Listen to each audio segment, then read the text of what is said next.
लोग कहाँ पर थे? पृथु महाराज, बराबर।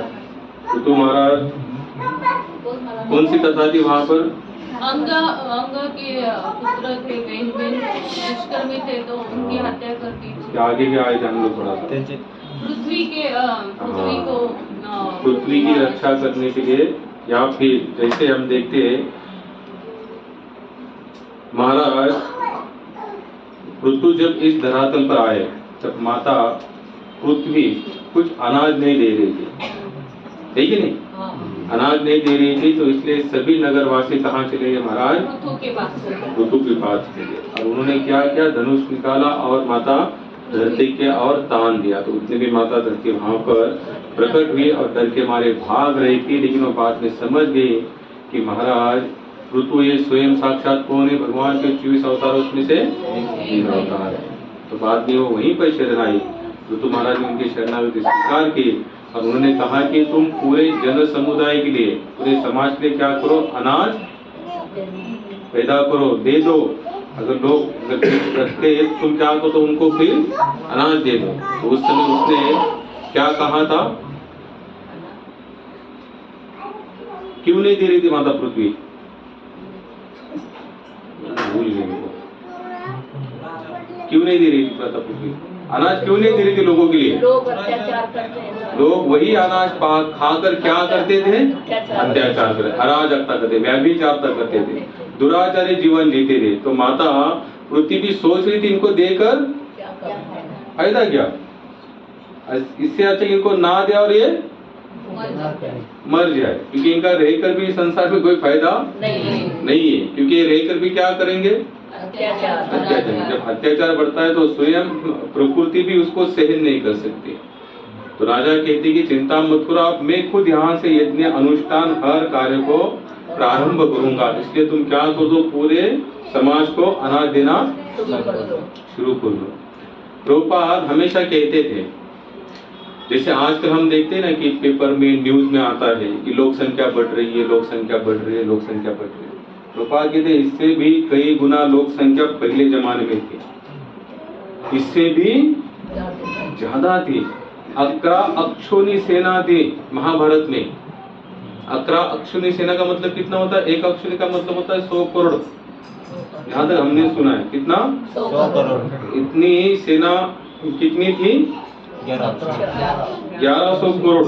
केवल सेना की बात कर रहा हूँ, जो उसमें सम्मिलित नहीं थे वो अलग, उनकी पत्नियां अलग, उनके बच्चे अलग, बूढ़े बुढ़ाओ जो रहेंगे वो अलग। तो कुल मिला के हम सोच सकते कितनी होगी आज पूरे विश्व की। अब एक कोविड के कारण हम लोग को इतना पता चला कि विश्व की जनसंख्या ज्यादा से ज्यादा 700, 750, 800 करोड़ के आसपास है पूरे विश्व की। और वहां पर देखो महाभारत के युद्ध में ही 1100 करोड़ सेना था।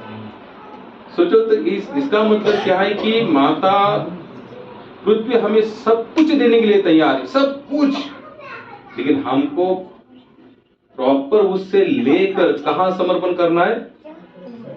भगवान की सेवा में, और कहीं पर नहीं समर्पण। क्योंकि आखिर देने वाले तो कौन है? भगवान। कृष्ण कहते हैं भोक्तारम यज्ञ तपसा सर्वलोक महेश्वरम। अर्जुन, अरे मैं ही सभी यज्ञ का, सभी लोकों का भोक्ता मैं ही हूँ, मेरे सिवा कोई भोक्ता नहीं है संसार में। आप चाहे कितना भी दिमाग लगाओ, कितना भी दिमाग दौड़ाओ, लेकिन कृष्ण की सेवा समर्पण हुए बिना कोई चारा हमारे पास बचता नहीं है, याद रखना। केवल 1100 करोड़ केवल महाभारत की सेना थी, केवल 1100 करोड़। और इसमें केवल यदुवंश के तरफ से केवल भगवान कौन थे? श्री कृष्ण ही थे। उनका वंश ऊपर कहाँ था? पूरा द्वारिका में 16,108 उनके 10-10 संतान है।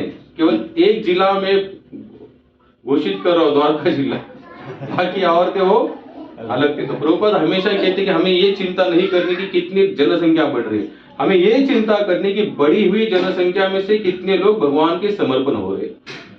जितनी समर्पणता ज्यादा होगी, जितने हम कृष्ण कॉन्शियसनेस बढ़ते जाएंगे, उतने हमारे हर समस्या का निवारण हमको भगवान के माध्यम से मिलेगा। और आप भगवान को शरण जाकर देखना, आपको जीवन भर में किसी चीज की कमी नहीं। लेकिन हम लोग शरण जाने के लिए तैयार नहीं। और मुझे बताइए कि संसार में, हरि बोल, आत्मदेव कौन है यहाँ पर? ऋतु महाराज कहते हैं कि तुम चिंता मत करो, अब मैं क्या करूंगा, यहाँ से आगे यज्ञ का अनुष्ठान से शुरुआत करूंगा। यानी कि कहाँ पर? इनके चरणों में, भगवान कृष्ण के चरणों में। ऋतु महाराज तो स्वयं भगवान है ही, उसमें डाउट नहीं है। तो हमें देखो, हम लोग कथाएं सुनकर आगे नहीं भागना है, हमें कथाएं सुनकर हमको केवल आगे नहीं भागना है। ये कथा हमें भी हमारा जीवन यहाँ पर हमको बताती है। तो हमें भी करना क्या चाहिए, जीवन में कितना भी फल मिले, पहले कहाँ समर्पण करो? तो आना कभी बंद नहीं होगा। भले जाने के अनेक रास्ते हो सकते खुल जाए, लेकिन आने के भी उतने रास्ते आपके तरफ आते रहेंगे। लेकिन वो आया हुआ माल आप कहाँ लगाओ? पहले भगवान की सेवा में लगाओ। कैसे करना? आपको बस वहां से घुमा कर लेना है। लेना तो आपको ही है, ऐसा नहीं कि भगवान को देने का मतलब ये नहीं कि चलो जाओ कोई मंदिर में दान दे करो, ऐसा नहीं। आप ले लो और पहले कहाँ अर्पण करो? भगवान की सेवा में। कितना आसान तरीका है। केवल करना है क्या है कि आज हम जो डायरेक्ट लेते थे उसको केवल वाया करके लेना है, भगवान को घुमा कर लेना है। जिससे क्या होगा, हमारे पास जो भी चीज आएगी वो कैसी बनेगी? शुद्ध बनेगी। उसका कोई भी साइड इफेक्ट उसके अंदर बचेगा नहीं, बिल्कुल नहीं बचेगा। लेकिन अगर हम उसको डायरेक्ट यूज करेंगे तो उसका भोग हमें भोगना पड़ेगा, याद रखना। क्योंकि प्रकृति से जब हम कुछ लेते हैं ना, पता नहीं उसके पीछे कितने लोगों की हाय लगी हुई होगी, वो तो हमें छोड़ने वाले तो नहीं ना। जैसे हम लोग अनाज खाते हैं, ठीक है, एक महात्मा बताते हैं, जब हम जो खेड़ूत जो होता है, जब खेती में जब हल चलाता है ना, कितने सारे चींटियों के घर होते वो कितने सारे चूहों के जो बिल होते वो भी नष्ट हो जाए। कितनी सारी प्रकृति के जीव जंतु होते हैं, जब वो हल चलाते हैं तो उनका पूरा तहस नहस होता है, तो उनकी हाई नहीं लगेगी? 100% लगेगी, उसमें डाउट नहीं है। तो उसको करना क्या है, हमको केवल भगवान की सेवा में लगाना है, केवल वाह भगवान के मालिक। होता क्या है कि अगर उनको हम डायरेक्ट यूज करेंगे तो सभी के हाय हमको डायरेक्ट लगेंगे। आखिर भोक्ता तो हम ही लोग हैं, खाएंगे तो हम ही लोग, इंसान ही खाएगा ना आखिर, तो उसके हाय कहाँ चली जाएगी आखिर? तो उन सबके माध्यम से अगर हमें बचना है तो करो क्या, जो भी हाथ में आ रहा है, फिर चाहे धन के स्वरूप में हो, अन्न के स्वरूप में हो, मान सम्मान के स्वरूप में हो, प्रतिष्ठा के स्वरूप में हो, पहले कहाँ लगाओ? भगवत सेवा। फिर चाहे उसमें भी कितने पता नहीं कितने लोगों के हाय लगी होगी, कितनी जीव जंतु होगी जिनकी कुछ ना कुछ गलतियों के कारण गलतियां हमारी तरफ नहीं आएगी, तो भगवान उसको जलाकर राख कर देंगे। देखो, हम देखते हैं कि महाभारत की इसमें दुर्योधन ने लाखों लोग मारे, अर्जुन ने भी लाखों लोग मारे, यानी कि पांडवों ने भी हजारों की संख्या में लोगों को मारा और कौरवों ने भी हजारों संख्या के लोगों ने मारा, लेकिन पांडवों को पाप नहीं लगा और कौरवों को पाप लगा। क्यों? कर्म तो दोनों का एक ही है ना। इन्होंने भी लाखों लोगों की हत्या की, इन्होंने भी लाखों लोगों की हत्या की, लेकिन फिर भी दोनों का कर्म सेम होने के कारण, एक जैसा होने के बावजूद भी फल एक जैसा क्यों नहीं रहा? फिर पांडवों ने केवल कृष्ण के कहने से कृष्ण के लिए किया, दुर्योधन ने शकुनी के कहने से अपने स्वार्थ के लिए किया। अंतर केवल इतना ही बचा, कर्म तो समान है, कोई अंतर नहीं है, लेकिन भेद केवल इतना ही है। यहाँ पर कृष्ण आखिर समझाते अर्जुन को, मैं कह रहा हूं इसलिए कर भैया, तुझे लग भी रहा है ना पाप होगा, भतीजा है, मामा है, दादाजी है, भाई है, अपने खून के संबंध है, इनको मारकर तो ऐसा राज्य अगर मैं जीत भी जाऊं, ऐसा राज्य भोग भी लो, तो भी वो क्या है? गलत है, पाप ही है। तो कृष्ण कहते अगर तुझे इतना ही लग रहा है पाप पाप पाप पाप की परिभाषा को तू मुझे समझा ही रहा है, तो अहम तम सर्व पाप्योभ्यो मोक्ष इच्छामि मा शुचः। पूरे तेरे पाप झेलने के लिए भी मैं सक्षम। मुझे बता, हमारे पाप झेलने के लिए कौन तैयार है यहाँ पर? नहीं, भगवान को छोड़कर कोई नहीं झेलने के लिए तैयार है। जीता जागता एग्जाम्पल है वाल्मीकि ऋषि का, नारद जी मिले, भैया क्यों कर रहे हैं ये सब? बोले पत्नी है ना, बच्चे है ना, तो उनका पेट कैसे भरेगा, मैं डकैत नहीं करूंगा। तो नारद जी कहते हैं क्या है, पाप है? बोले पाप वो जानता हूं, लेकिन कर कहाँ रहा हूँ, किनके लिए कर रहा हूँ, फैमिली के कर रहा हूँ। तो नारद जी कहते एक बार पूछ के आना कि जो भाई पाप कर रहे तो उसमें उस पाप में वो सम्मिलित है क्या? तो वाल्मीकि जी कहते क्यों नहीं होंगे, उनके लिए तो कर रहा हूँ। बोले पूछ के आओ, इस भ्रम में मत लो, पूछ के आओ, बाद में कहना मुझे। वाल्मीकि जी आते हैं और क्या कहती पत्नी, तुम जानो तुम्हारा कर्म जानो, हम पत्नी हम बच्चे तुम्हारा कर्तव्य है हमारा पेट इन प्रकार भरना है बस, और रही पाप की बात वो तुम जानो तुम सब खाओगे। वाल्मीकि तुरंत आते बोले नारद जी आंखें खोल दी, बोलो आगे क्या करना है? कुछ नहीं भैया, राम राम का जप करो। बेचारा राम राम भी बोल नहीं सकता था, मरा मरा मरा, इतना पाप उसके सर पर हो गया था, मरा मरा बोल रहा था। संसार में मुझे नहीं लगता कि इतना आज इस वर्तमान में कोई इतना बड़ा पापी होगा। वाल्मीकि तो राम नहीं बोल सके, फिर भी राम जी के जन्म से पहले रामायण उन्होंने लिखी। वाल्मीकि रामायण। हाँ, वाल्मीकि रामायण कैसे संभव हुआ? केवल राम नाम के बल पर, चाहे कितना भी पाप हो। कहने का मतलब हम फिर वही आएंगे कि हम चाहे कुछ भी हमारे हाथों से हो जाए, पहले अर्पण कहाँ करो? भगवान सब कुछ सक्षम है, सब कुछ करने में सक्षम है। उनके अंदर इतनी, आप उनको बिल्कुल इतना, हम लोग क्या करते हैं, हम खुद तो मान बैठते करता 99% में, और लोगों की बात छोड़ दो, जो भजन पूजन जो आध्यात्मिक नहीं सत्संग नहीं करते उनकी बात छोड़ दो, लेकिन जो सत्संग भी की लोग है वो 99% लोग तो यही मानते हैं अगर हम नहीं करेंगे तो शायद होगा कि नहीं। करना तो चाहिए, मैं ये नहीं कह रहा कि एक जगह पर बैठे रहो, अगर क्षमता है विश्वास है एक जगह पर बैठे भी रहोगे तो भी भगवान ला के देगा, लेकिन फिर उतना विश्वास होना चाहिए। और वो ऐसा नहीं कि आप सुबह से लेकर शाम तक बैठे, शाम को भूख लगे भगवान लाएगा, ऐसा मत समझना। 10 दिन भी जा सकते हैं, 15 दिन भी जा सकते हैं, 20 दिन भी जा सकते हैं, यहाँ तक अंत क्षण भी नजदीक आ सकता है, तो वह जाकर भगवान आपको दर्शन देता। इतनी क्षमता है तो एक जगह पर बैठकर भजन करने के बाद भी आपको मिल सकता है। मैं कुछ छोटी सी कथा बताता हूँ बाबा फरीद की, शायद आप लोगों ने सुनी होगी, नहीं सुनी मुझे पता नहीं, लेकिन उनका एक दोहा है, कागा सबत न खाइनो चुन चुन खाइनो मांस, दो नैना मत खाइनो मोहे पिया मिलन किया। बाबा फरीद जी का ये जो दोहा है बहुत फेमस है, इसका सॉन्ग भी है, गाने भी बहुत सारे आते हैं, बहुत लोगों ने इसको गाया भी है, लेकिन इनकी कथा नहीं जानता कोई।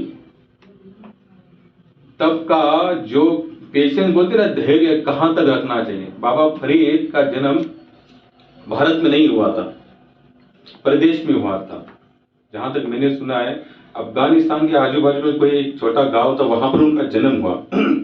लेकिन बचपन से एक आध्यात्मिक जो ओर बोलते ना, जो आध्यात्मिक प्रति जो लगाव था उनके मन में कि कुछ तो है, इस पूरे धरातल को चलाने वाला कोई तो एक बंदा है। तो माँ को उन्होंने पूछा कि मैं भगवान से मिलना चाहता हूँ, हम जिनके लिए नमाज पढ़ते हैं या जो भी परवरदिगार आप लोग जिनको कहते हैं, मैं उनको सचमुच प्राप्त करना चाहता हूँ।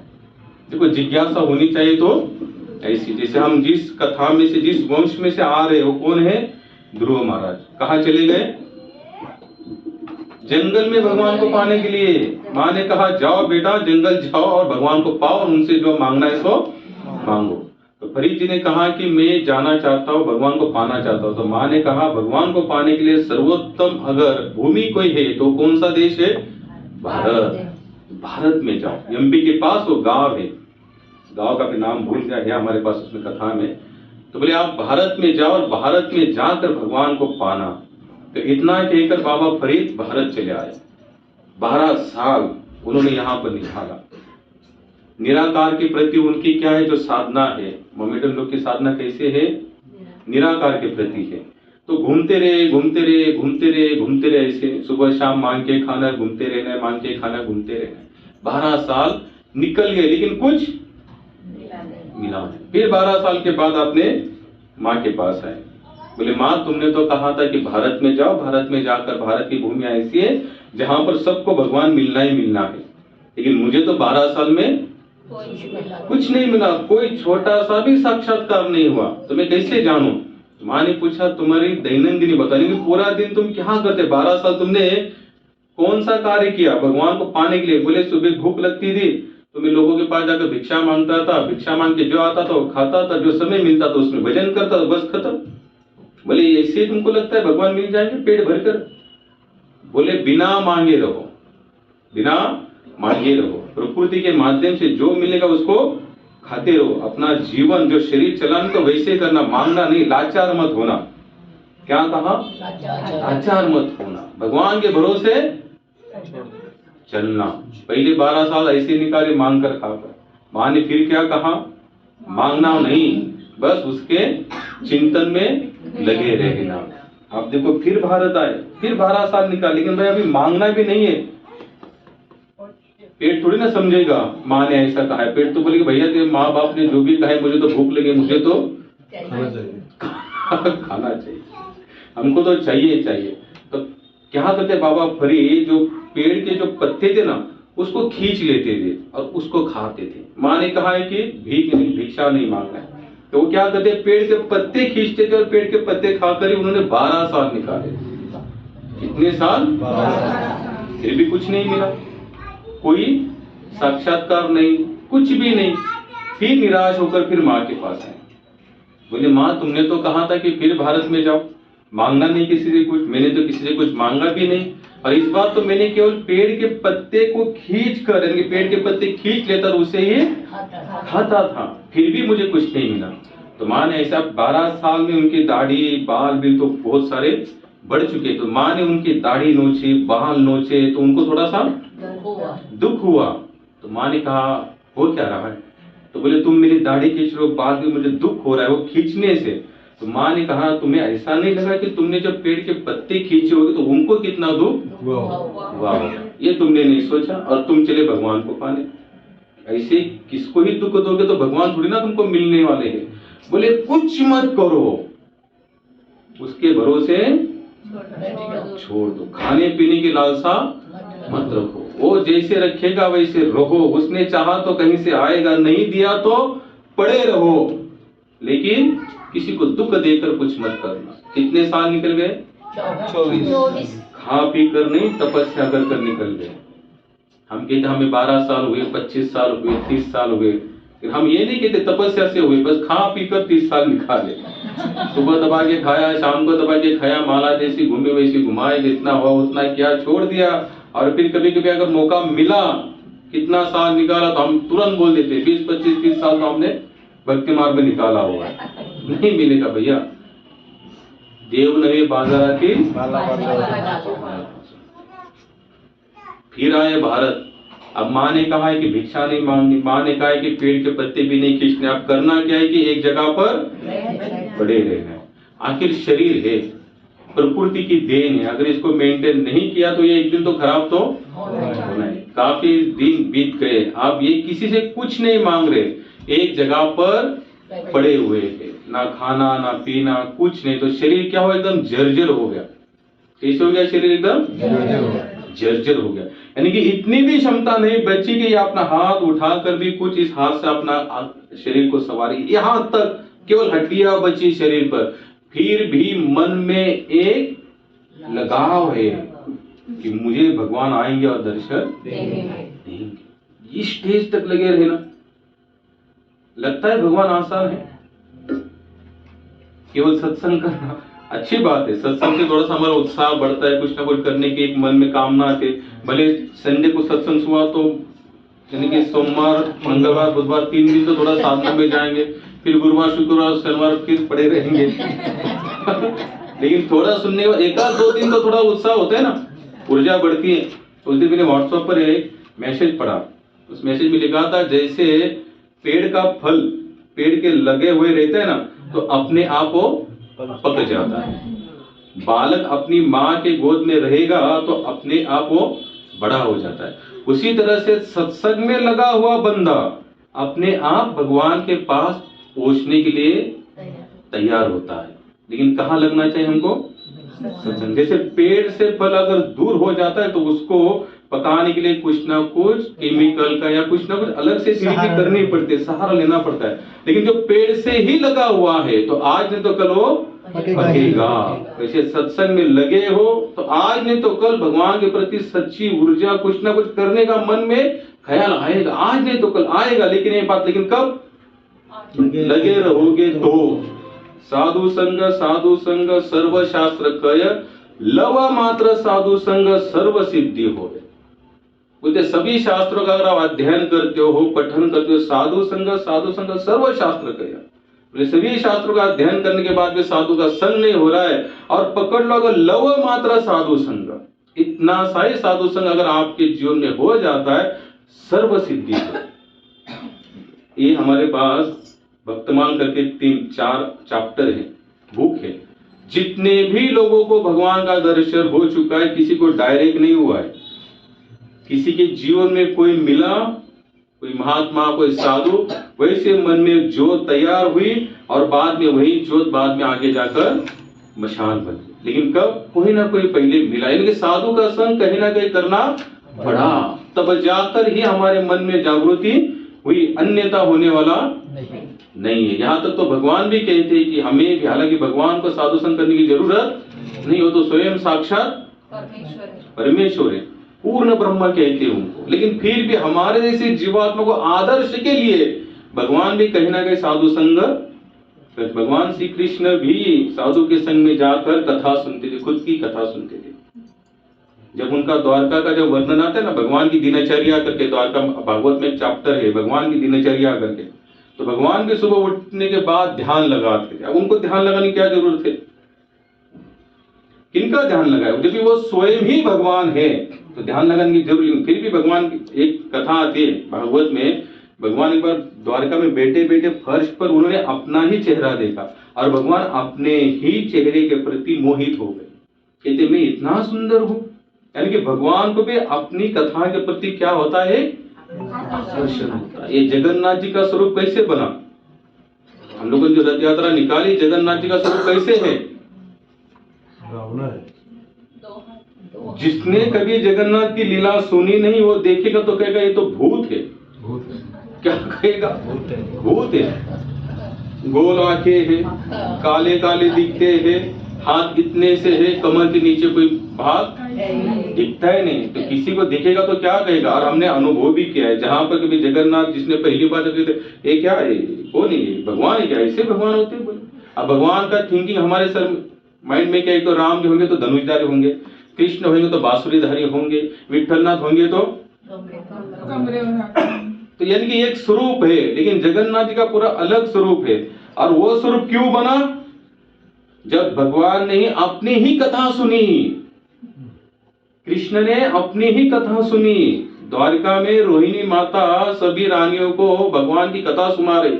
सभी रानियों ने एक बार रोहिणी माता को कहा कि ये भगवान रात को, हर रात को राधे राधे राधे राधे बोलते बोलते जग जाते हैं, और केवल 11 साल निकाले उनके साथ, हमारे साथ 100 साल निकालने के बाद भी कभी हमारे नाम से नहीं जगे, तो राधे राधे के नाम से क्यों? तो रोहिणी माता कहती है तुम्हें नहीं पता कि भगवान और ब्रज का संबंध बहुत एक रूप है, वो अलग नहीं हो सकता, हमेशा एक ही रहेगा। तो रानिया कहती कुछ लीला सुनाओ। तब रोहिणी माता कहती है एक काम करना, कृष्ण बलराम तभी वहां पर नहीं थे, बोले कहीं बाहर गए होंगे, तो द्वार पर किसी को खड़े करना, वो जैसे आएंगे तो बता देना, नहीं तो मैं उनकी कथाएं मैं सुना रही हूँ, लीलाएं, तो उनको अच्छा नहीं लगेगा। तो वहां पर कौन खड़ी रहती है? मैया सुभद्रा खड़ी रहती है। अब मैया सुभद्रा तो वहां पर द्वार पर तो खड़ी रही, रोहिणी माता ने कथा लीलाएं शुरू की, सब रानियां सुन रही, उतने में कृष्ण बलराम आए। अब सुभद्रा मैया भी कथा सुनते सुनते कथा में विलीन हो गई। एक होता है सत्संग सुनना और एक होता है सुनते सुनते एकाग्र होना, मिल जाना उसमें। मिला हुआ सत्संग जीवन में कभी हम भूलते नहीं है, याद रखना। और बस ऐसे ही किया हुआ सत्संग वो भी नहीं भूलते, बोलते हम गए लेकिन कुछ सुना ही नहीं। आज कुछ सुन के आते तो फिर वो बोले बिना रह ही नहीं सकते। वो हमारे जहां पर एक फाइल कंटिन्यू फिट हो जाती कि ये हमारे माइंड में फिट हो गया। तब कृष्ण बलराम भी आते और कृष्ण बलराम भी देखते हैं कि हमारी बहना सुन क्या रही है, तो कृष्ण बलराम भी वहां पर झांक कर वो भी अपनी कथा सुनते। तो कथा में तीनों का शरीर ऐसे धस गया, पूरा अलग से हो गया, आकुंचन हो गया, इसे कहते मराठी संकुचित हो गया, आकुंचित हो गया। वैसे कछुआ कैसे होता है, कछुआ अपने हाथ पे दोनों अंदर खींच लेते हैं, वैसे पूरा शरीर भगवान का कैसे होगा, पूरा पिघल गया।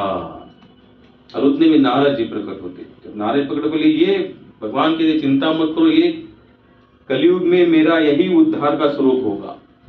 इसलिए 4 युगों के लिए 4 धामों की रचना की, कलयुग के लिए, जगन्नाथ के लिए। तो वैसे हमारे भगवान है, यानी कि भगवान के स्वरूप का हम कोई अंदाजा लगा नहीं सकते, लेकिन भगवान है। तो यहाँ पर हम कहाँ थे, वो फरीद के पास, फरीद के पास, बाबा फरीद, बाबा फरीद के पास। तो वहां पर आए हम लोग, ठीक है, वहीं पर थे ना, याद करो थोड़ा, 24 वर्ष, उनका शरीर उनका पूरा शरीर जर्जर हो गया। अब शरीर में इतनी भी क्षमता नहीं रही कि वो कुछ कर सके। उतने में कौवे आए वहां पर। जो कौवे होते हैं ना, उनका स्वभाव होता है, कभी आप लोग कभी देखना, कौवे कभी भी अच्छी जगह पर नहीं होते। एक तो जो यानी कि जिसका शरीर पूरा जीर्ण हो चुका है, आप कभी डिस्कवरी चैनल देखना, अच्छे जानवर के पास कभी नहीं भटकते। जैसे कोई जानवर का किसी कोई अंग सड़ गया है ना, वो जानवर चल नहीं पा रहा है, घूम नहीं पा रहा है, एक जगह पर पड़ा हुआ है, कुछ समय के लिए प्राण बचे, तो कभी आकर वहां पर उसका पूरा शरीर खाना नोचना शुरू कर दे। तो हमारे बाबा फरीद जी की अवस्था वही हो चुकी है, गिद्ध भी आते। तो वहां पर कौवे आए और कौवे ने उनका शरीर नोचना शुरू किया। अब उनके अंदर प्रतिकार करने की इतनी भी शक्ति नहीं थी कि वो कौवे को भी ये से कहे सके कि दूर हटो करके, कुछ नहीं, अपने खाना पीना कुछ है ही नहीं, लेकिन मन में अभी भी आशा है कि भगवान मुझे कहीं ना कहीं तो दर्शन देंगे। तो उतने में उनके मुख कमंडल से एक दोहा निकला, कहते हैं, कागा सबत न खाइयो, चुन चुन खाइयो मांस। कौवे पूरा तन खाओ, और यहाँ तक कि चुन चुन के मांस खा लो। 2 नैना मत खाइयो मोहे पिया मिलन किया, मेरे 2 नैना मत खाना। बोले क्यों, मुझे अभी भी उस भगवान की मिलने की आस इन 2 आंखों में बची हुई। उतने में उनको आकाशवाणी से आवाज हुई, बोले मैं तुम पर प्रसन्न हूँ, क्या मांगना चाहते हो मांगो। तो बाबा फिर अब देखो, उनका जो साक्षात्कार करने का जो स्वरूप था, साकार स्वरूप तो नहीं था, निराकार स्वरूप था ना उनका। तो उन्होंने क्या कहा कि तुम वही हो जिनके लिए मैं तरस रहा हूं, कैसे पहचानूं। तो फिर आकाशवाणी होती कि तुम कहो कुछ सेवा, वो मैं करने के लिए तैयार हूं। तो वहीं पर एक कुआं था, बोले इसको पूरे शक्कर से भर दो। तुरंत शक्कर से कुआं भर गया। अब जब फिर भगवान से एक बार मिलन हो जाए, कोई साक्षात्कार हो जाए, तो शरीर तो अपने आप तंदुरुस्त हो गया, न्यू ईयर हो गया।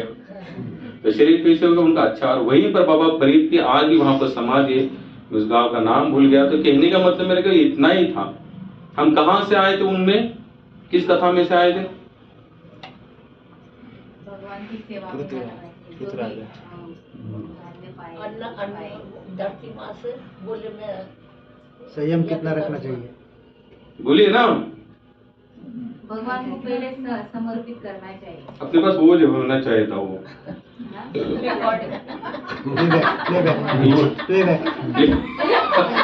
प्लेन होना चाहिए था। फिर थोड़ा प्ले थोड़ा फॉरवर्ड भी करते तो भी आगे जाते हैं, तो समझ में आता था। कोई पिक्चर नहीं समझ में, थोड़ा 10-15-20 सेकंड आगे पीछे।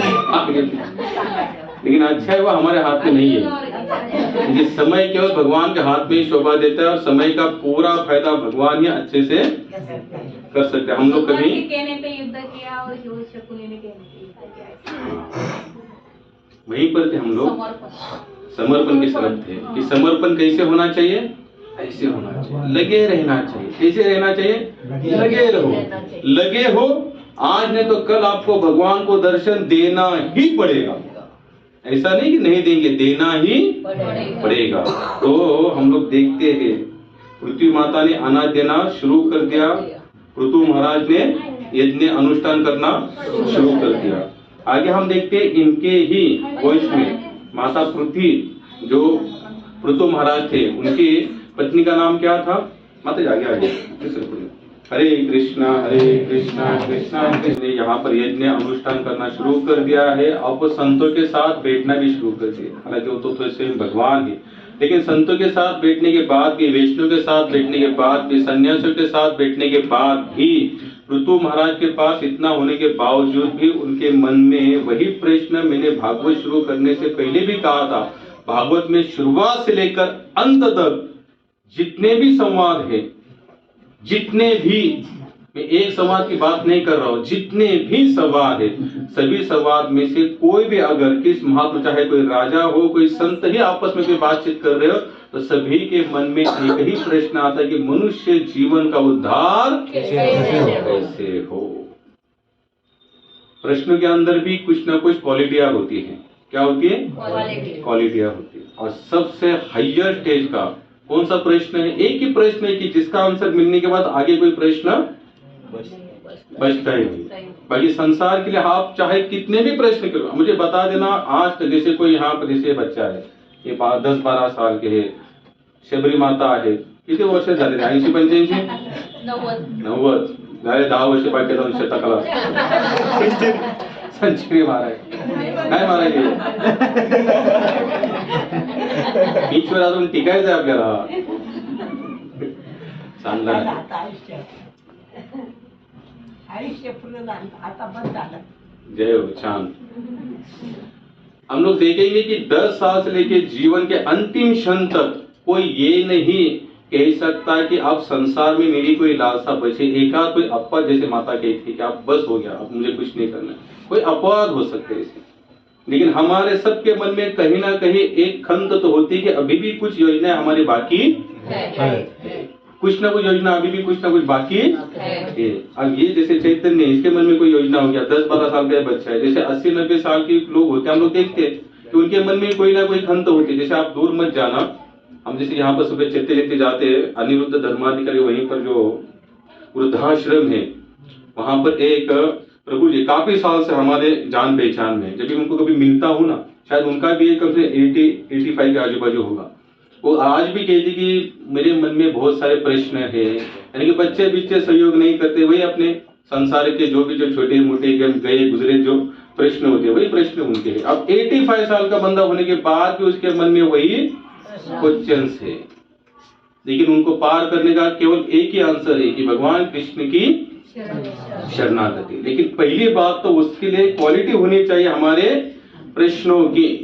प्रश्नों के अंदर क्वालिटी नहीं है तो अब देखो, हमने भागवत का कम से कम ये हमारा तीसरा स्कंद शुरू है, पहले स्कंद से लेके अब तक कोई भी महात्मा, चाहे विदुर जी मिले, उद्धव जी से मिले, जिनकी भी वार्तालाप है यहाँ पर, लेकिन सभी के मन में एक ही प्रश्न है कि इस शरीर का उद्धार कैसे हो, मनुष्य जीवन का उद्धार कैसे हो, भगवान को पाया कैसे चले। क्यों कहा? आप लोग भी कभी ध्यान से भागवत को कभी पढ़ना, शुरुआत से लेकर अंत तक पढ़ना। एक का भी प्रश्न ये नहीं कि मुझे संसार में कैसे मेरा मन यहाँ पर रमे, या यहीं से रमते रमते मैं संसार को भी पालूं और भगवान में आपको भी, ये नहीं हो सकता। आप किसी एक चीज को चॉइस कर सकते हैं, आपके पास एक ही चीज, भले रखे है 2 चीजें ऐसी, संसार भी रखा है, आध्यात्मिक भी रखा है, लेकिन चॉइस करना है आपको। अगर आपको संसार चाहिए तो भगवान देंगे वो, क्योंकि उनको लिए संसार देना कोई बड़ी बात, बस उन्होंने सोचा और आपको तुरंत मिल गया। लेकिन वो बाद में कहते भी, दूंगा भी मैं ही और लूंगा भी, यानी देंगे और बाद में लेंगे, तो फिर हम रहे कैसे? वैसे ही ठन ठन गोपाल, यानी कि कुछ था तो नहीं पहले भी, और कुछ समय के लिए कोई खिलौना अगर मिल भी जाता है और बाद में उन्होंने ले भी लिया, तो बचे कैसे? फिर हम जैसे के तैसे ही बचे। प्रश्न कैसे होना चाहिए? जन्म मृत्यु जरा व्याधि दुख दोषनु दर्शनम। जन्म मृत्यु जरा और व्याधि, इनमें से हम बाहर कैसे निकले? अगर इन प्रश्न अगर आपके मन में शुरू हो चुके हैं, या इनके उत्तर अगर आप खोजने के लिए निकल चुके हैं, तो आप कहाँ पहुंचोगे अंत में?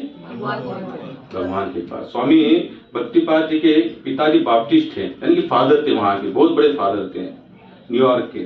तो उनको जब पूछा गया, जब प्रेस में जब कभी बैठते तो प्रेस वाले उनको पूछते, बोले आप अगर समझो नास्तिक रहते तो बात अलग थी, लेकिन आप भी तो किसी धर्म के फादर थे कि उनके आप संतान है, तो आपको वहां पर सेटिस्फेक्शन नहीं मिला उस धर्म में, बोले मिला, वहां से भी कुछ ना कुछ अच्छा है मिले, लेकिन मेरे मन में फिर भी एक ही प्रश्न था, मेरा जन्म क्यों हुआ और मैं मरता क्यों हूं, और इन दोनों के बीच में जरा और व्याधि मुझे क्यों सताती है। बस इसी प्रश्न के उत्तर मुझे कहां से नहीं मिले, लेकिन जब प्रभुपाद को जब मिला तभी मुझे उन्होंने ये यानी कि जो मेरे मन में ये जो क्वेश्चन थे, जन्म मृत्यु जरा व्याधि, इनके उत्तर मुझे उनसे परफेक्ट मिले। इसलिए मैंने भगवान श्री कृष्ण की शरणागति को स्वीकार कर दिया। जब तक हमारे मन में ये प्रश्न नहीं आएंगे ना कि भगवान का और मेरा संबंध क्या है। कितने लोगों के मन में प्रश्न आता है कि भगवान का और हमारा संबंध क्या है। अगर चलो ठीक है, मान भी लिया कि आप जब आप यहाँ पर सत्संग में आए हो तो कहीं ना कहीं आप इस बात को जरूर मान रहे हो कि भगवान का और मेरा संबंध है, लेकिन इसको कंटिन्यू जागरूक करने के लिए कितने लोग तत्पर होंगे, कंटिन्यू जागरूक करने के लिए। बस ये अगर है, मुझे पता चला, देखो संबंध में भी एक आनंद होता है, याद रखना, संबंध में भी एक आनंद होता है। जैसे अगर हमें एक संसार में कोई बंदा मिल जाए, आप कहीं गाड़ी में जा रहे हो, पकड़ लो, अगर आपको कोई बंदा ऐसे मिला और मिलते मिलते आप दोनों का संबंध ऐसे दृढ़ बनते गया, फोन आने लगे, मैसेज आने लगे, बात होने लगी, आदान प्रदान होने लगी, व्यवहार दृढ़ बनते गया, तो धीरे धीरे उससे क्या होता है, हमें लगाव हो जाता है। लगाव क्यों होता है? लगाव वही चीज से होता है, वही संबंध से होता है जहां से कुछ इनपुट मिलना शुरू हो जाता है, सेटिस्फेक्शन। क्या मिलना शुरू हो जाता है? सेटिस्फेक्शन। जब सेटिस्फेक्शन मिलता है, यानी कि आनंद मिलता है जिस संबंध से, कि उस संबंध को हम खुद भी मेंटेन करने के लिए सक्षम होते हैं, या कुछ ना कुछ करके उस संबंध को क्या करना चाहते हैं, हम मेंटेन रखना चाहते हैं। क्यों? बोले उस संबंध का हमें क्या मिलने लगा? आनंद मिलने लगा। उसी तरह से भगवान से तो हमारा संबंध है ही, लेकिन इसको मेंटेन करने के लिए कितने लोग लगे हैं। जैसे सुबह उठने से लेके शाम रात सोने तक अगर आप कंटिन्यू, इसलिए प्रभुपाद कहते थे कृष्ण कॉन्शियसनेस बनो, भगवत भावनामृत बनो, जिन रजनी गोविंदाचे माझा एकच धंदा आहे, भगवंताच्या नावाचा पोवाडा गाणे। गोबरा हमेशा कहते कि उनको लोग कहते आपका धंधा क्या है, आपका क्या बिजनेस करते हो? बोले दिन रजनी एक ही धंधा गोविंदाचे पोवाडे, मेरा और कोई बिजनेस है नहीं। मैं आपको ये नहीं कह रहा कि आप लोग सब कुछ छोड़ दो और नया बिजनेस शुरू कर दो नए साल 2023 से, ऐसा मत करना। नहीं तो 2024 तक तो फिर घर से रास्ते पर आ जाओगे। लेकिन फिर भी अगर आप लगे रहोगे तो भगवान आपको उतने में भी तारेंगे। लेकिन अगर हमारा पूरा विश्वास होगा तो प्रामाणिकता से लगे। इसलिए वही यहाँ पर पूछ रहे, हे ब्राह्मणों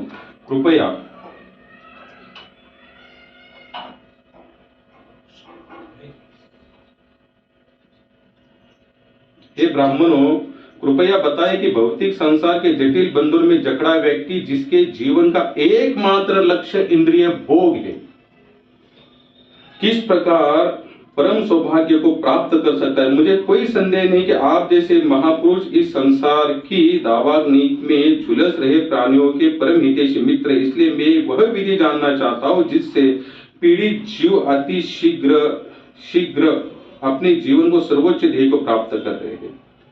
वो आगे बता रहे हमारे सनत कुमार महाराज, पृथु के सार्थक एवं सदयुक्त वचन सुनकर सनत कुमार संतुष्ट हो गए। उन्होंने उत्तर दिया, हे राजन, आपने अत्यंत सुंदर प्रश्न पूछे हैं, क्योंकि ऐसे प्रश्न जनमानस के कल्याणार्थ होते हैं। यद्यपि आपको इन सब विषयों का समुचित ज्ञान है, फिर भी साधु प्रवृत्ति होने के कारण आप इनकी जिज्ञासा कर रहे हैं। पृथु महाराज यानी कि इन्होंने जो भी प्रश्न पूछे, ये कौन है आगे? चतुर कुमार, हमारे सनत संकादिक सनत कुमार सनातन, इनसे उन्होंने प्रश्न पूछे। तो सनत कुमार कहते हैं कि महाराज पृथु, आप इस चीज से भली भांति जानते हैं कि हमारे मनुष्य जीवन का लक्षण क्या है, लक्ष्य क्या, लेकिन केवल जनमानस के कल्याण ही तो आपने फिर उसको क्या किया है, रिपीट किया है, हाईलाइट किया है। बाकी वो जानते नहीं थे, ऐसे नहीं थे। आगे बताते महाराज, गहन विचार के पश्चात शास्त्रों का निष्कर्ष है कि मनुष्य समाज का परम कल्याण शारीरिक चेतना से विरक्त होना तथा प्रकृति के 3 गुणों से परे भगवान श्री हरि के प्रति आसक्ति निर्माण करना है। कितना अच्छा आंसर दिया। क्या प्रश्न पूछा था? इंद्रिय भोग में लगा हुआ इस मनुष्य शरीर का उद्धार कैसे हो सकता है, यही प्रश्न होना चाहिए। आंसर क्या मिला? भगवान नारायण की सेवा में लग जाना, इससे ही हमारे जीवन का परम लक्ष्य है। बाकी कोई हमारे पास और कोई आंसर घटता नहीं। आप देखना कि हमारे मन में चाहे कितने भी प्रश्न आए, अगर सॉल्व भी हो जाते तो तुरंत सेकंड प्रश्न उत्पन्न हो जाता है। लेकिन एक ही प्रश्न ऐसा है कि जिसका आंसर ढूंढने के बाद और कुछ बचता ही नहीं। एक ही प्रश्न है कि हमारा भगवान का संबंध क्या है, पता चला भगवान का हमारा नित्य संबंध है, इनको ही प्राप्त करना जीवन का लक्ष्य है। इतना पता चलने के बाद फिर और प्रश्न आने की कोई संभावना ही नहीं है। आगे बताते हैं, भगवान के प्रति इस आसक्ति का विकास भक्तियों की विधि द्वारा किया जा सकता है, जो भगवान की महिमाओं के श्रवण एवं कीर्तन से आरंभ होता है। मनुष्य को चाहे कि वह अपने जीवन को इस प्रकार ढाले कि वह भगवान के महिमामृत को पिए बिना एक क्षण भी शांति से न बैठे। केवल इस प्रकार वह भौतिक इंद्रियों भोग के प्रति अपनी गहरी जमी इच्छाओं से नीरस हो सकता है। इच्छा भी एक दिन खत्म हो सकती है, लेकिन कैसे? जो इच्छा आई हुई है मन में, उससे भी हायर इच्छा को निर्माण करो। जो भोग की इच्छा है, भोग कहाँ तक होता है? सीमित शरीर तक ही होता है। प्रभुपाद हमेशा एग्जाम्पल देते, ऊंट होता है ना, ऊंट कैमल जो होता है, राजस्थान में कभी देखना, जब वो जो काटे खाता है ना, बबूल का पेड़ जब खाते, कितना छोटा उसके पत्ते होते हैं, लेकिन जो पत्ते खाते खाते वो कांटों को भी चबा लेता है। तो खाते समय तो उसको बहुत आनंद आता है, लेकिन बाद में उसको पता चलता है वो कांटों के कारण वो कांटे उसके जीभ में ढस चुके हैं और उससे खून निकल रहा है, जिससे मुझे दुख हो रहा है। लेकिन उसको छोड़े से आनंद के लिए वो अपने उस भोग को, उस दुख को भूल जाता है। बोले हमारा जो इंद्रिय भोग भी ना, बोले ऐसे ही होता है। हमें लगता है भोग लेते समय कि बहुत आनंद है, बहुत आनंद है, बहुत है, लेकिन बाद में पता चलता है ये तो दुख के समान है, इसमें तो कोई और कुछ आनंद नहीं है। लेकिन जब हमें ये पता चलने के बावजूद भी अगर फिर से अगर वही क्रिया करेंगे तो पता लगकर भी फायदा नहीं है। क्या फायदा? कुछ भी तो नहीं। अगर पता चला कि भाई ये सब दुख का कारण, तो तुरंत उसको क्या करो? छोड़ दो। लेकिन हम छोड़ नहीं सकते। क्यों? क्योंकि हम मोह और ममता के बीच में हमारा जीवात्मा, हम कैसे हुए? एकदम फंसे हुए हैं। और आगे बताते, अगर इससे भी निकलना है तो क्या करो कि भगवान का समर्पण को स्वीकार करो, प्रॉपर भगवान का समर्पण। यानी कि फिर वहां, अब सच्चा समर्पण क्या होता है कि वहां जाने के बाद कुछ मांगने की इच्छा ही ना हो, वो हायर समर्पण के लक्ष्य है। यानी कि वहां जाने के बाद कुछ मांगने की इच्छा ना हो। हम लोग जब निकलते हैं तो कुछ ना कुछ प्लान बनाकर निकलते हैं, ये मांगना, ये बाकी, ये बचा है, ये आना चाहिए, नहीं आए तो फिर नहीं आएंगे, आए तो फिर अगले साल भी वृंदावन या मथुरा या काशी कहीं ना कहीं नारियल फोड़ के आएंगे। मत मांगना। अगर भक्तिपाद जी बताते हैं, मांगने का मतलब होता है कि हम ये दर्शाते कि भगवान तुम थोड़े अज्ञानी हो, तुम थोड़े अज्ञानी हो, इतनी मेरे ऊपर परेशानियां है, इतने मैंने बोझ उठा लिया है, तो थोड़ा मैं अर्जी लिख के देता हूँ, पढ़ो और उतना भेज दो। तो इसका मतलब भगवान को क्या सुझा रहे हैं हम लोग? अज्ञान। आपको इतना नहीं पता चल रहा तो मैं आपको खुद बता रहा हूँ। नहीं, भगवान सब कुछ जानते हैं, और वो यहाँ तक जानते कि हमारे लिए क्या अच्छा है। हमें खुद को भी पता नहीं कि हमारी कौन सी योजना हमारे दुख का कारण बन सकती है, हमारी कौन सी योजना हमारे अच्छाई की कारण। शायद कोई योजना नहीं होने के बाद हो सकता है हम सुखी हो, और हो सकता है हम कोई योजना मांग भी रहे और भगवान देने के बाद हो सकता है हम लोग दुखी हो। उससे अच्छा मांगो कुछ नहीं, और मांगना ही तो क्या मांगो? बस मैं आपको भूलूं नहीं, हे नाथ मैं आपको रामसुखदास स्वामी जी का बहुत अच्छा एक वाक्य है, हे नाथ मैं आपको। ऋषिकेश हरिद्वार में आप लोग कभी जाएंगे तो लगभग 50% घरों के बाहर या दुकान के बाहर स्टिकर दिखेगा आपको।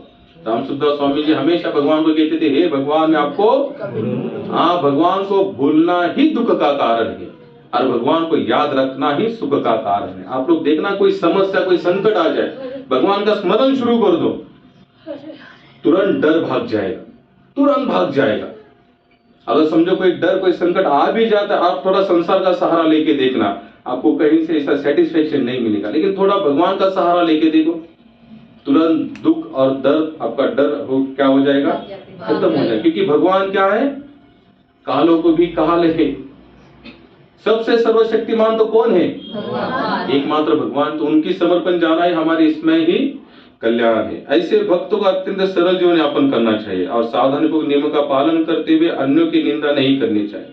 उसे उन लोगों का संग त्याग देना चाहिए जो केवल धन कमाने और इंद्रिय भोग में रुचि रखते हैं, क्योंकि जब किसी व्यक्ति का मन इंद्रिय भोग की कामना से भौतिक वस्तु को आकर्षित हो जाता है तो उसका मन अशांत और व्याकुल हो जाता है। परिणाम स्वरूप उसकी वास्तविक चेतना आच्छादित होकर उसी प्रकार नष्ट हो जाती है जिस प्रकार किसी सरोवर के तट पर उगी लंबी घास धीरे धीरे उस सरोवर के पानी को चूस लेती है। हमारे मन में यह विचार कि अमुक कार्य आत्म साक्षात्कार से अधिक महत्वपूर्ण है, हमारे सच्चे स्वार्थ के मार्ग में सबसे कठिन बाधा है। भक्ति मार्ग में सबसे कठिन बाधा क्या है? जिस व्यक्ति का मन भौतिक कामना के प्रति भाग रहा है उसका संग करना ही भक्ति मार्ग में सबसे कठिन बाधा है, सबसे कठिन। तुकोबरा तो कहते नको दुर्जनाचा संग क्षणोक्षणी होई चित्त भंग। क्या बताया उन्होंने? हे भगवान, इतना एक क्षण भी मुझे आप उस व्यक्ति के संग में मत लेके जाना कि जो दुर्जन है। दुर्जन का मतलब क्या था? उनको भगवान से कोई लगाव नहीं है, भौतिक कामना के प्रति हमेशा उनका मन रमामन करता है। होता क्या है कि जैसा हम संग करेंगे ना वैसी कामनाएं धीरे धीरे धीरे जन्म लेती है। तुरंत किसी अब हमें अगर ऐसा लग रहा है कि इस बंदे के साथ में रहकर मेरी भक्ति नष्ट हो रही है, प्रभु जी हरे कृष्णा, प्रभु जी हरे कृष्णा। आपका मार्ग अलग है, हमारा मार्ग अलग है। सबसे कठिन बांधा। अगर साधु का लव मात्र संग अगर हमें सर्व सिद्धि दे सकता है तो दुर्जन का भी लव मात्र संग हमारे सबसे बड़े अधोगति करा सकता है हमें। क्योंकि जो दुर्जन लोग होते ना, जो नास्तिक होते, आप उनको कितना भी समझाओ ना, कोई असर नहीं करता उन पर। वो वही रिपीट करके वही आएंगे। भक्तिपाद जी के पास जब भी कोई बंदा जाता था, सब कहता कि भक्तिपाद जी उसने ये कहा, तो भक्तिपाद तुरंत दोनों उंगलियां ऐसे कान में डालते थे। तो वो हमेशा कहते कृष्ण के बारे में कुछ पूछो, मैं उसके लिए मेरा जीवन मैंने दिया हुआ है। आपकी घर की समस्या क्या है उससे मुझे कुछ लेना देना। और कोई अगर आपकी घर की समस्या आपके ऊपर कोई साधु आपको कह रहा है कि ऐसा करो वैसा करो, तो साधु नहीं है। भागवत में शुरुआत से लेके एंड तक किसी ने ना घर की समस्या पूछी ना पूछ, पर किसी ने पूछी भी है तो सामने वाले ने एक ही बताया, भाई भगवान का समर्पण, भगवान के नाम का सहारा लो, आसरा लो, और जो हो रहा है उसको धन्यवाद दो और आगे चलते रहो। क्योंकि इच्छाओं को कहां तक आप पूर्ति कर। आप देखो इस संसार में ऐसे ऐसे लोग हैं, आप घर की कामना, संसार की कामना लेके जाओ, आपको तुरंत आंसर देंगे, ये करो वो करो, ये करो वो करो, और उनके पीछे हमारा क्या होगा? लाइन खड़ी हो जाएगी। क्यों? क्योंकि हमारी मन की कामनाएं क्या कर रहे हैं? पूरी कर रहे, यानी कि हमें कुछ ना कुछ उसके ऊपर सोल्यूशन बता रहे। लेकिन अगर कोई कहेगा आपके लिए माला ले लो और भजन करो, तो हमारा विश्वास कितना उस पर? सांगतो रे तुम्ही भजारे विठ्ठला, नाही तर गेला जन्मवाया। काय सांगतो मी तुम्हाला? विठ्ठल जी का नाम लो, नहीं तो इससे तुम्हारा, मुझे बताना, तुकाराम महाराज, अभी हम महाराष्ट्र से ही पकड़ लो, ज्ञानेश्वर महाराज थे, नामदेव महाराजों का मेला, सावता मीराबाई, कबीर जी, नरसिंह मेहता, ये जितने भी संत थे, इन्होंने किसी को भी भगवान नाम के सिवा कुछ नहीं। अब उनके जीवन काल में भी काफी लोग उनके पास जाते होंगे ना, महाराज आप संत हो तो हमारे घर की समस्या सुन लो। तो क्या है कि कहते नाम घेता उठा उठी, मेरे साथ बोलना है, दोहा बहुत सुंदर है। नाम घेता उठा उठी, नाम घेता उठा उठी, होई संसाराची तुटी, होई संसाराची तुटी, ऐसा लाभ बांधा गाठी, ऐसा लाभ बांधा गाठी, विठ्ठल पायी पडे मिठी, विठ्ठल पायी पडे मिठी, नामा परते साधन नाही, नामा परते साधन नाही, जे तू करसी आनिक काही, जे तू करसी आनिक काही, हंकारुनी सांगे तुका, हंकारुनी सांगे तुका, नाम घेता राहू नका, नाम घेता राहू नका। एक अभंग ने अनेक अभंगों के माध्यम से उन्होंने एक ही सलूशन बताया हमें, केवल नाम, बस कुछ मत करो, कुछ मत करो। किसी को कहीं जाने की जरूरत नहीं, कुछ नहीं। अगर कहीं जा भी रहे हो तो नाम तत्व सुनो और वहीं पर बैठो। नहीं नाम है तो उस चीज को तुरंत त्याग दो। वही यहाँ पर बता रहे, जहां पर कुसंग, जो भगवान नाम छोड़ के कुछ और सोल्यूशन भी बता रहे, वो भी कुसंग में ही आता है, वो भी कुसंग में भी आता है। अगर कहीं सत्संग चल भी रहा है लेकिन भगवान नाम नहीं है उसमें, हरे कृष्णा। यहाँ पर एक पट्टी है, देखिए सब साधु की यहाँ है, अल्टर में हमारे यहाँ पर पहले एक में है भक्तिपाद जी, बाद में प्रभुपाद जी है, बाद में भक्ति सिद्धांत स्वामी ठाकुर जी है, और उसके बाद में भक्ति विनोद ठाकुर जो बंगाल के हाई कोर्ट के जज थे, हाई कोर्ट के, लेकिन पक्के वैष्णव थे। कैसे थे पक्के? तो उनके समय में एक तांत्रिक आया था, तंत्र मंत्र जंतर करते ना, आजकल भी काफी लोग, अभी मैं गांव गया था, वहां पर तो पता नहीं, यानी कि एक ही गांव की कहानी नहीं बता रहा हूं मैं, पूरे भारत भर में जितने भी गांव है तो ऐसे कुछ तांत्रिक लोग, क्या लोगों का विश्वास, बाप रे बाप, कोई बोलना ही चाहिए, यहाँ पर जाने से सब काम हो जाता है, लाइन लग जाती है, लाइन। अरे आप कहीं जाकर ऐसा बोलो कि आप थोड़ा भजन करो।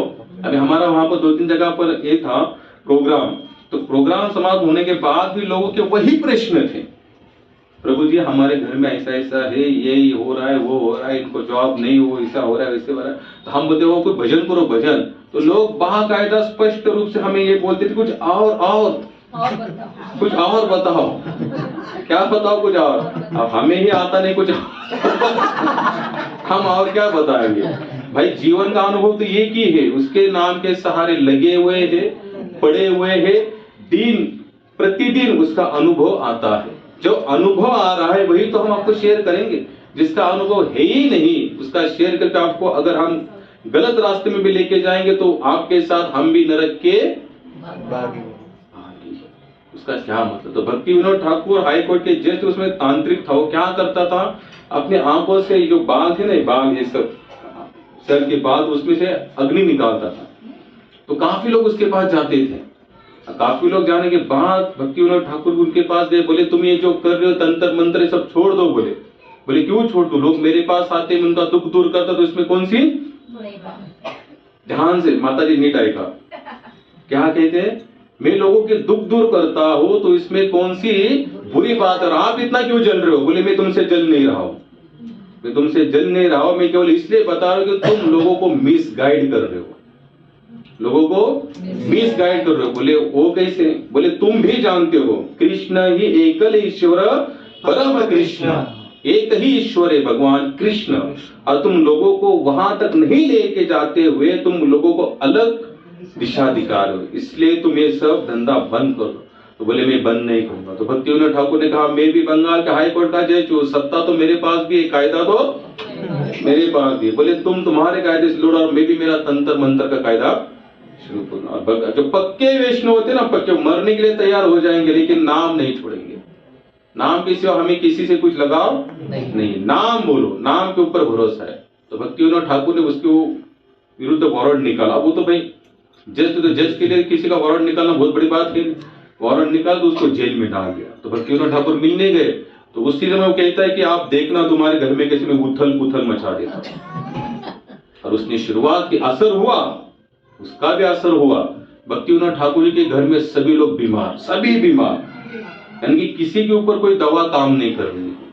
धीरे धीरे भक्ति विनोद ठाकुर के भी हृदय में यहाँ पर जैसे वेदनाएं शुरू हुई, तो उनको भी लगा ये कुछ ना कुछ अलग थलग करेगा। फिर भी भक्ति विनोद ठाकुर झुके नहीं, बोले पूरा कुल भी समाप्त हो जाएगा फिर भी मैं नाम तत्व को छोड़ने वाला नहीं हूं। उसने बाद में, जैसे हम कहते हैं नहा से मुठ मारने, म्हणतात ना मुठ मारणे, बहानामती मुठ, हे सत्य आहे, पण त्याच्याही सत्य मुठ काय आहे? भगवान नाम। भगवान का नाम सबसे बड़ा सत्य है। तो उसने आखिरी जिसे मुठ मारने कहते हैं, वो लास्ट का जो भी अंतिम जो प्रयोग था उसने भक्ति विनोद ठाकुर जी के ऊपर ही लगा दिया। तो वो जैसे घूमते भक्ति विनोद ठाकुर तुरंत समझ गए कि ये अभी मेरे प्राण, लेकिन भक्ति विनोद ठाकुर जी हमेशा अपने साथ भागवत लेके चलते थे। क्या लेके चलते थे हमेशा? भक्तिनाथ ठाकुर ने तुरंत भागवत खोली और पढ़ना शुरू कर दिया। तो उसने जो मुठ मारी तो वही उनके अदर पदर यहाँ घूमते घूमते घूमते घूमते बाद में उसी तांत्रिक पर जाकर गिरी और उसकी जेल में मृत्यु हो गई। भगवान परीक्षा लेंगे, कब तक लेंगे? वो देखेंगे ये बंदा कहां तक लगा है मेरी सेवा में, पूरा विश्वास है या नहीं। तो हमें ऐसे लोगों के संग में रहना है कि जिसका पूरा जीवन भगवान नाम के भरोसे यापन कर रहा है, ना बल्कि किसी इससे होता। भगवान से दूर जाना ही पाप जीवन के लक्षण है, याद रखना हमेशा। और भगवान को मिल जाना ही पुण्य के लक्षण है, क्योंकि भगवान के रास्ते पर चलते चलते हमारा मन कभी भी जो कुमार्ग होता है ना कभी हमारे मन में आते नहीं। और जो दुर्जन लोग होते हैं आप चाहे उनको कितना भी प्रयास करो, प्रयास करके देखना आप हार जाओगे, वो नहीं बदलेंगे, वो नहीं। एक राजेश्वरानंद जी एक बहुत अच्छे ऐसे इसको यानी कि एक ऐसा एक दृष्टांत बताते हैं। बोले एक गांव में रामायण चल रही थी। क्या चल रही थी? जैसे यहाँ पर थी ना तपोवन में रामायण, हम लोग सभी लोग जाते थे। अब वो भी ऐसी रामायण चली, 9 दिन लगा था। 9 दिन रामायण चली तो उसने अनाउंसमेंट कर दिया था, आमंत्रण दिया था, इनविटेशन ऐसे बांटा था, चूल्हा रामायण। चूल्हा का मतलब होता है किसी के घर में चूल्हा नहीं जलेगा, सुबह से लेकर शाम तक खान पान रहन सहन सब वहीं पर होगा। अब भाई देखो गांव साइड में कैसे होता है कि लोग पहले से थके हुए रहते, बोलते चलो वहां पर जाएंगे तो 9 दिन थोड़ा हरि कीर्तन भी होगा, भजन भी होगा, 2 टाइम प्रसाद भी मिलेगा, भजन भोजन दोनों होगा, और क्या चाहिए फिर 9 दिन उतना एक पिकनिक। अभी देखो 31 के हिसाब से रोज न्यूज आता है, कोई ऐसा स्पॉट नहीं बचा भारत में जहां पर भीड़ नहीं है। कुल्लू मनाली देखो, जो जहां जहां लोग जाते हैं तो वहां देखो पूरा होटल एकदम ऐसे, यानी कि ट्रॉपिक की लाइन लगी है, 10 किलोमीटर दूर तक गाड़ी लगाने के लिए जगह नहीं। क्यों जा रहे हैं लोग? चेंज होने के लिए, कोई फ्रेश। तो उन्होंने ऐसे गांव में रख दिया, चूलबंद रामायण की कथा आमंत्रण दिया तो सभी लोग गए थे। लेकिन उस गांव में ऐसे 5-6 लोग थे जो कैसे थे, दुर्जन थे, कुसंग वाले। जीवन में कभी उन्होंने किसी का अच्छा संग नहीं किया, कभी रामायण भागवत कभी अटेंड नहीं की, कभी नहीं। लेकिन कोई ना कोई वो हमेशा निंदा करते रहते थे। क्या करते रहते थे? हमेशा निंदा, इसकी निंदा उसकी निंदा। अब निंदा करने के लिए टॉपिक कोई जरूरी नहीं है, किसी भी बात से निंदा हो सकती है। आप अच्छा भी करो तो भी निंदा होगी, बुरा होगा तो निंदा तो है ही, लेकिन अच्छा करोगे तो भी तो निंदा होने वाली। अब इन्होंने देखा कि गांव में तो घर घर का बच्चा भी कहां जाकर बैठा है, अब इनको अभी निंदा करनी तो कोई तो जोड़ीदार चाहिए ना, कोई तो अपना एकदम पार्टनर चाहिए। अभी 4-5 ही लोग हैं, आप आपस में क्या निंदा करेंगे? अब रोज का इनका एक ही कार्य था, कोई मिल नहीं रहा है तो एक ने कहा क्या करे इस गांव में बैठकर, अब 9 दिन तो ऐसे रहेगा, कोई नहीं आएगा हमारे पास, हम भी जाकर बैठते रामायण में। क्या कहा? हम भी जाकर बैठेंगे रामायण में। अभी 4-5 दिन भी आए, कहाँ बैठे? अब देखो जितना बुरे लोगों से समाज परेशान है उतना अच्छे लोगों से भी अच्छे लोगों से परेशान है।